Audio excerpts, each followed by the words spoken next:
In this video, I'm going to go over how I was able to make over six figures in my second year of real estate. In my previous video, I go over year one, and here in this video, I'm going to go over three of the main strategies that I used in year two to break that six-figure mark. In year two, my gross commissions were $132,736 and some change. In year two, I completed 10 transactions. Two of those were referrals. One was a referral that I sent out of state. Another was a deal that I partnered with an agent in the desert. So I live in Orange County. This agent lives in Palm Springs. We did a deal together. Out of these 10 transactions, 9 of them were buyers and 1 was a seller. And to go over my main 3 tactics that I used to generate this type of business in year two, the first one was a newsletter. The second was prospecting 30 minutes a day. And the third was social media. And I'm also going to share the biggest thing that I learned in year two was that it's super important to just be yourself. In my first year, I was a part of an office where they were trying to make me someone that I wasn't. So they'd always be like, "Oh, you need to wear a suit. You need to wear a suit and tie." And I actually left the corporate world because I didn't want to wear a suit and tie. So there was kind of this weird conflict of interest, or there was bad advice in that office because it wasn't who I was. And people can feel that. People can feel if you're uncomfortable, they're not going to feel comfortable, and you're not going to be able to build rapport as easily when you're talking to people. Additionally, in year one, the office that I was in, their main source of lead generation or prospecting was cold calling. And I tried that for a couple months. It was okay, but I did not love cold calling. So I just pictured myself, could I cold call for the next 10 years, a couple hours a day? And to me, that just sounds like a miserable life. So I didn't do that. And so I actually read the book from Ryan Serhant. He's a famous broker and he owns his own brokerage in New York. It's called Serhant. And one of his main strategies was start a newsletter. And so in that newsletter, it's just an email newsletter. It's once a month. I had one of my friends design something on MailChimp. Very simple. I would send it every month at the beginning of the month. And it would include 3 things, 3 quick paragraphs. The first paragraph would be a market update. It would just say kind of what's going on in the real estate market right now. The second paragraph would be my last month success, or I would share kind of what was going on with the team that I was on, how many units we got into escrow, what had recently sold. And I would kind of also put offerings in there of, hey, here's 3 properties that are featured. Here's one of our listings. And that would be like in the little sidebar. And the third paragraph, the most important paragraph, the paragraph that got me the most responses, was something personal. So I'd always share at the bottom a picture of something personal that happened in the previous month. For example, we adopted a dog. I put a picture of the dog that we had adopted, and that got me the most responses, right? The email newsletter was simply a way to keep in touch with people in a friendly and non-sales manner, and putting something personal in there kept it light and fun. I would highly recommend every real estate agent do a newsletter and keep it personal. Don't make it this super fancy thing. Just make it an easy way to stay in touch with people. And email allows people to respond at their pace as well. Okay, second tactic that I used in year two was just normal prospecting. And when I say prospecting means reaching out, outbound messages to prospective clients. So I would pretty much go through my phone book. I would just make sure if I hadn't talked to somebody, I would just catch up with them, see how they were doing. Inevitably, if they were someone somewhat close, they already knew that I was in real estate, and they would always ask me how the market is, or they would ask me what's going on with real estate. They'd always bring it up just naturally, right? So you don't have to go out of your way to say, hey, this is what's going on with the market. And so a part of prospecting, right, at my old firm in year one, it was cold calling. So outbound to people you don't know. So in terms of calls, I would typically call people that I really wanted to just catch up with, and real estate would always get brought up.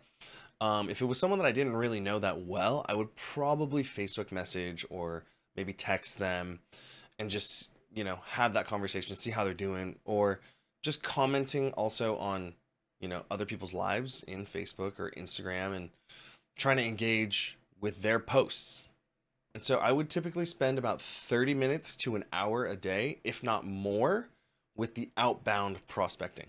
Okay, and so last but not least, the third main tactic that I would use to prospect and generate business in my second year was social media.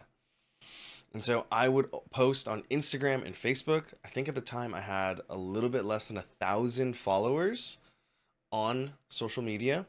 I think I got 3 or 4 deals that year from my social media posts. And I by no means had a spectacular social media presence. I was just figuring it out. I'm not a very creative person in terms of design or aesthetics. I mean, I'm pretty, I hate to say it, but basic. You're basic. Yeah, I noticed. But the one video that really stood out to me that actually got me business was me talking about my process helping a first-time buyer. She was my college roommate. And from that video that I just posted of myself, walking through the experience, walking through how I cared about her, another acquaintance from college reached out and he had mentioned, well, I've been looking for a year and a half in that area that you work in Orange County. And he was working with an agent from LA, which is about an hour away, for a year and a half. He had no success. And he said, hey, it looks like you're helping people get into homes. Can we set up a time to meet and can we chat? So that was like a direct, I can 100% say that I got a client from that video because I asked him, what made you want to reach out to me? And he said, I saw your video where you talked about helping this other client that went to college with us. And I haven't had luck with the agent that I've been working with. And so we ended up getting him into a home. And that was probably one of my favorite transactions because he was so grateful. And he had been through such a long search. But the fact that I was just vulnerable and real about me caring, it was more than a transaction for me with that other client. And he could feel that through the video. And that's what he told me. So if you're a new agent and you're kind of scared to put yourself out there on social media, I would say get over your fears because you never know who you'll connect with online. And to take a step back with the social media, I did not have a huge following, right? I had probably a little bit less than 1,000, maybe 900 something followers on Instagram. I'm not really sure how many on Facebook. But the more people see you doing real estate activities, the more they're going to associate you with real estate. And so fast forward to today, I'm going into my 5th year. Much of my business has been from social media.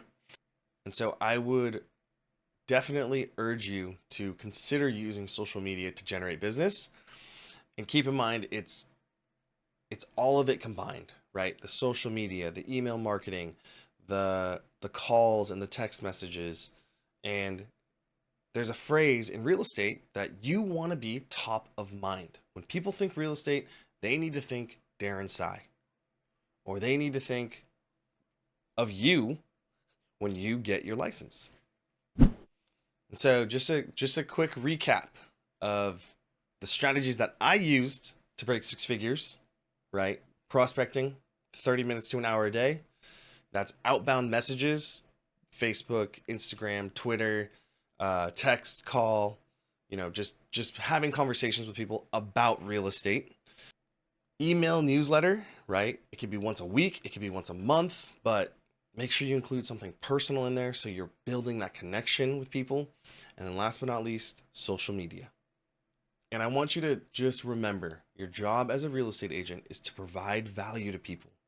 Provide value by connecting sellers with buyers and buyers with sellers, right? That's our main job, is to help people get into homes and help people sell their homes by connecting each other. And then don't forget, be yourself. People are going to feel if you're trying to be someone that you're not. If you thought this video was helpful, please subscribe. And if you have any questions about prospecting, social media, email marketing, anything related to generating more business in real estate, feel free to email me.